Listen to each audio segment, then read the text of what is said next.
Bem-vindos de volta ao resumo de filmes. Hoje eu apresentarei um filme de crime e suspense de 2005, intitulado Revolver. Spoilers à frente. Cuidado e fique atento. Após 7 anos de confinamento, o jogador de origem Cockney Jake Green finalmente é libertado da prisão. 2 anos após sua libertação, ele e seu irmão Billy vão a um dos cassinos mais importantes da área com a intenção de recuperar o dinheiro que o dono, o chefe do crime Dorothy Masha, lhes deve. Ignorando o conselho de seu guarda-costas Paul, ele permite que Jake participe de seu jogo privado. No caminho para cima, Jake hesita em pegar o elevador por causa de sua claustrofobia, mas os outros guarda-costas o lembram de que eles precisam subir 20 andares, então ele cede e pega o elevador enquanto luta contra um ataque de pânico. A primeira aposta de Jake é em uma moeda lançada contra outro jogador na mesa, que ele perde. Mas isso é de propósito, dele está manipulando Masha para uma sensação de segurança falsa, então quando ele faz a mesma aposta com ele ganha desta vez. Billy e Jake se apressam para sair do cassino com suas sacolas cheias de dinheiro, e no caminho para fora, eles são parados por Zack, que diz que estão em perigo e que pode ajudá-los antes de dar a Jake seu cartão. Desta vez, Jake decide pegar as escadas, mas antes que possa descer um degrau, ele desmaia e cai no chão quando o cartão é revelado dizendo pegue o elevador. Enquanto Jake é levado às pressas para o hospital, Masha expressa suas preocupações para Paul. Jake deve querer uma vingança maior depois de 7 anos na prisão, especialmente após o incidente com sua cunhada, então Masha ordena que Paul contrate o melhor assassino de aluguel do ramo para se livrar dele. No hospital, Jake é informado que não foi encontrada nenhuma causa para o desmaio à primeira vista, então ele deve ir para casa e descansar enquanto aguarda os resultados dos exames de sangue. Billy vai para sua própria casa enquanto Jake leva os guarda-costas para protegê-lo, mas todos eles são baleados assim que chegam. A única razão pela qual ele consegue escapar é que ele encontra um cartão no chão que diz pegue isso, então ele se inclina para fazer exatamente isso. Ele tenta escapar em seu carro, mas o motorista também é baleado. Felizmente para ele, Zack chega a tempo de salvá-lo e levá-lo embora. O assassino, Sorter, não consegue entender como ele errou, já que nunca erra, e teoriza que alguém deve ter avisado Jake. No entanto, o que ele diz a Masha quando é repreendido é que ele errou porque teve um mau pressentimento. Enquanto isso, Zack leva Jake para conhecer seu parceiro, AVI, que de alguma forma conseguiu colocar as mãos no arquivo médico de Jake. Os resultados dos exames estão prontos e Jake tem uma doença sanguínea rara que causará sua morte dentro de 3 dias. Os homens oferecem a Jake sua proteção em troca de 2 condições, que não são negociáveis, ele deve dar a eles todo o seu dinheiro e fazer qualquer coisa que eles pedirem, inclusive responder a quaisquer perguntas. Eles lhe dão 3 horas para decidir, mas Jake sai sem dizer uma palavra porque está convencido de que estão tentando enganá-lo. Os resultados que ele obtém no hospital são os mesmos, mas ele mais uma vez acha que o laboratório deve ter sido pago por Zack e AVI, então ele procura uma segunda opinião de seu médico particular, que também lhe dá o mesmo prognóstico. Depois de ameaçá-lo com sua arma para garantir que ele também não esteja sendo pago, Jake admite que não tem escolha e, depois de pegar dinheiro no banco, volta para aceitar o acordo dos homens. Enquanto saem para passear, AVI explica que são agiotas, e será o dinheiro de Jake que eles emprestarão. Após visitar seu primeiro cliente para entregar o dinheiro, AVI exige que Jake lhe conte toda a sua história com Masha. Masha costumava ter 3 homens muito estúpidos trabalhando para ele chamados os 3 Edis. Eles perderam seu homem do cartão antes de um grande jogo e sabiam que Jake era um bom jogador, então o chamaram para substituí-lo. Jake queria recusar, mas eles ameaçaram a família de Billy, então ele teve que aceitar para protegê-los. Durante o jogo, no entanto, os outros homens da mesa começaram a insultar Jake e sua mãe. Jake não aceitaria isso, então ele começou um tiroteio, a energia acabou, o dinheiro desapareceu, e na próxima coisa que ele soube, alguém soltou seu nome e Jake estava sendo questionado pela polícia. Para impedi-lo de falar, eles ameaçaram sua sobrinha e acidentalmente mataram sua cunhada quando ela tentou proteger sua filha. Jake não disse aos policiais que Masha organizava os jogos e foi enviado para a prisão por 7 anos. Durante esse tempo, os Edis irritaram Masha de alguma forma, o que resultou nele usá-los como concreto. Depois de visitar uma série de clientes, Zack manda Jake ficar em um motel. Enquanto isso, Masha e Paul visitam o chefão do crime Sam Gold, considerado a figura definitiva o que todos os outros chefes do crime querem ser como ele. No entanto, Gold nunca recebe visitantes, então em vez disso eles se encontram com sua conselheira, Lily Walker, que aceita intermediar um acordo de pó com Masha. Ela também o lembra de que Gold não gosta de publicidade nem dá segundas chances. Algum tempo depois, Jake dá mais dinheiro para Zack e AVI antes de ser questionado sobre seu tempo na prisão enquanto joga xadrez com AVI. Jake tinha sido dado duas opções, 14 anos de prisão normal ou 7 anos de solitária, então ele escolheu a solitária. Sua cela ficava entre a de dois homens, um mestre de xadrez e um vigarista, que estavam lá há muito tempo, e embora nunca tenham conversado entre si, eles sabiam tudo sobre o outro. Durante os primeiros 5 anos de sua sentença, os três se comunicavam enviando mensagens escritas nos livros da biblioteca, e foi assim que Jake aprendeu a fórmula deles para vencer qualquer jogo no mundo. Os dois homens estavam planejando uma fuga da prisão e prometeram levar Jake com eles, mas quando finalmente saíram, desapareceram sem uma palavra e deixaram Jake para trás. Quando ele foi libertado 2 anos depois, ele descobriu que esses dois homens tinham levado todo o seu dinheiro e só deixaram para trás um bilhete que dizia: ou você só pode ficar mais inteligente jogando com um oponente mais inteligente. Então Jake começou a usar a fórmula para enriquecer em vários cassinos.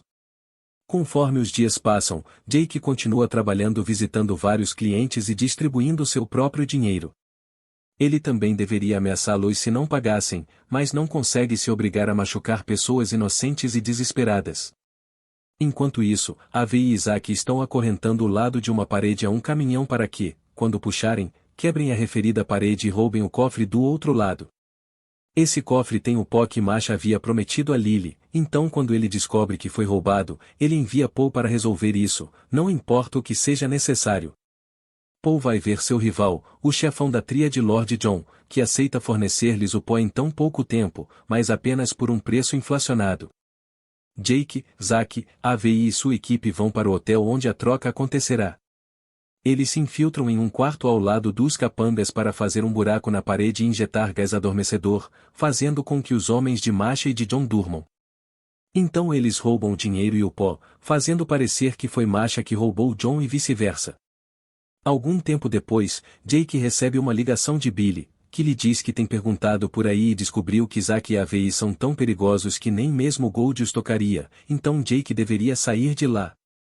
Jake não ouve e volta ao trabalho, onde é esperado que atire em um cliente assustado. Ele se recusa e tenta atirar em AVI, mas percebe que a arma está vazia antes que AVI o derrube.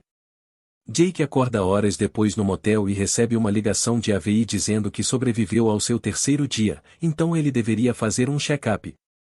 Depois de ser visitado por sua sobrinha e Billy, que lhe deixa uma arma apenas por precaução, Jake vai ver seu médico, que confirma que o diagnóstico estava errado e Jake está bem.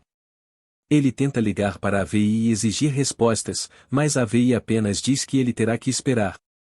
Enquanto isso, Paul tem reunido informações, e o nome de Jake apareceu como envolvido em todos os problemas pelos quais seus homens têm passado, então Masha ordena que ele o mate. Quando Jake retorna ao motel, Avi e Isaac estão esperando por ele e o alertam que os capangas de Masha estão esperando dentro do quarto. Jake foge e os homens vão atrás dele, mas ele consegue escapar, especialmente quando um dos capangas escorrega e atira em si mesmo por acidente. Os outros criminosos encontram o corpo e acham que Jake o fez.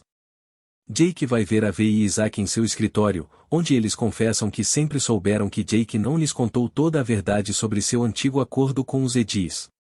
Aquelas 3 palhaçadas estavam esperando Jake quando ele saiu da prisão para matá-lo, já que o que ele fez com que eles fossem demitidos por Masha. Para salvar sua vida, ele ofereceu aos Edis um acordo: todo mês, ele lhes daria 3% de qualquer dinheiro que eles lhe emprestassem. Na primeira vez, apenas um Ed concordou com isso. Mas quando viram que ele manteve sua palavra, todos queriam participar, desta vez por 4%. Na verdade, Jake estava pagando cada Ed com o dinheiro de outro Ed, então ele não estava perdendo nada. Chegou a um ponto em que eles não tinham mais dinheiro para emprestar, então eles pediram a Masha emprestado, que rapidamente se interessou pelo misterioso homem que fazia dinheiro dos Edis. Depois de jogar com a fórmula e enriquecer, Jake escolheu aquele momento para tirar férias com seu irmão e sobrinha, e foi quando Masha matou os Edis por não lhe pagar de volta. Falando em Masha, ele está jantando em um restaurante chique quando é visitado por seus capangas, que lhe dizem que Jake escapou. Sorter reconhece a amante de John fingindo ser uma garçonete, então ele a atira antes de sair do restaurante para ir atrás de seu motorista. No entanto, seu tiro ainda está desligado e ele só consegue feri-la, não matá-la, então antes de morrer, a mulher consegue atirar no dedo de Masha no meio da confusão. Em seguida, Sorter é enviado ao esconderijo de Lord John para matá-lo e seus homens. De volta a Jake, ele ainda está conversando com Zack e a Vi enquanto jogam golfe em um telhado. Eles explicam a ele que ninguém nunca chega a ver Gold porque ele na verdade não existe, ele é apenas uma representação do ego e a personificação da ganância, ele só tem poder sobre aqueles que investem nele. Então, o que Jake precisa fazer é mudar as regras do que ele permite que o controle. Depois, Jake retira o restante de seu dinheiro do banco e o doa antes de se infiltrar no quarto de Masha. Enquanto luta contra as vozes em sua cabeça que representam seu ego, Jake pede desculpas a Masha por enganá-lo em seu dinheiro, o aceita como o senhor do crime superior, e lhe diz que fez uma doação em seu nome antes de sair. Para confrontar seus medos, Jake pega o elevador, que fica preso no 13º andar. Enquanto luta contra um ataque de pânico, ele tem uma conversa em sua mente na qual rejeita seu ego, finalmente saindo do jogo como um homem livre. Uma vez que o elevador volta a funcionar, Jake chega ao térreo e encontra Masha esperando por ele com uma arma, enlouquecido por seu próprio ego. No entanto, Jake está em paz consigo mesmo e simplesmente passa por ele, o que deixa Masha louco porque ele não consegue entender como alguém não terá medo dele. Ele começa a chorar ao entender como foi completamente humilhado. Na manhã seguinte, Paul traz a Masha todos os jornais locais para que ele veja seu nome estampado em todos eles. Jake não estava mentindo quando disse que fez uma doação em nome de Masha, e agora todos pensam que o dono do cassino se importa com a comunidade. Masha está feliz em receber o crédito, mas sua felicidade é de curta duração. Paul também o informa que Jake tem o pó e ele esteve os enganando o tempo todo. Paul, Sorter e o resto dos capangas de Masha vão visitar Billy, que consegue esconder sua filha no armário quando percebe que um de seus seguranças o traiu. Uma vez encontrada, os homens começam a machucá-la enquanto o interrogam, não acreditando quando ele diz que não sabe onde Jake e o Paul estão. Os métodos de tortura de Paul estão rapidamente escalando e Sorter começa a se sentir desconfortável, especialmente quando fazem a menina sair do armário depois de ouvi-la soluçar. Recusando-se a machucar uma criança, Sorter rejeita seu ego e começa a matar metódica e eficazmente seus colegas capangas, mas comete um erro no final e também é morto. Enquanto isso, Masha é visitado por Lily. Ela lhe traz uma coroa enviada por Gold, que não está feliz em ver o nome de Masha estampado em todos os jornais, já que não gosta de publicidade. Lily também o informa que o tempo de Masha acabou e ele não terá uma segunda chance, o que o leva a outro frenesi de pânico. Avi e Isaac levam Jake e o pó para o cassino de Masha, onde Avi finalmente vence Jake em um jogo de xadrez enquanto confessa os últimos detalhes da história. Ele e Isaac eram os homens nas celas ao lado das de Jake, e sempre quiseram levá-lo com eles, mas ele não estava pronto para aceitar a verdade, insinuando que eles não passaram de meros produtos da imaginação de Jake. Infelizmente, ele não tem tempo para se conformar com isso porque naquele momento, os seguranças do cassino vêm buscá-lo para ver Masha, que está com a menina. Após deixar as sacolas de pó no chão, Jake diz à sua sobrinha que tudo ficará bem, o que enlouquece Masha porque Jake ainda não está mostrando medo, mesmo quando ele está apontando sua arma para a criança. A humilhação faz com que as vozes do ego na mente de Masha cheguem à conclusão de que Jake não pode machucar um homem morto, então ele põe a arma contra sua cabeça e atira. E assim termina esse resumo, espero que tenham gostado, deixe seu like, compartilhe com amigos e familiares e se inscreva-se no canal. Ficamos por aqui, até a próxima.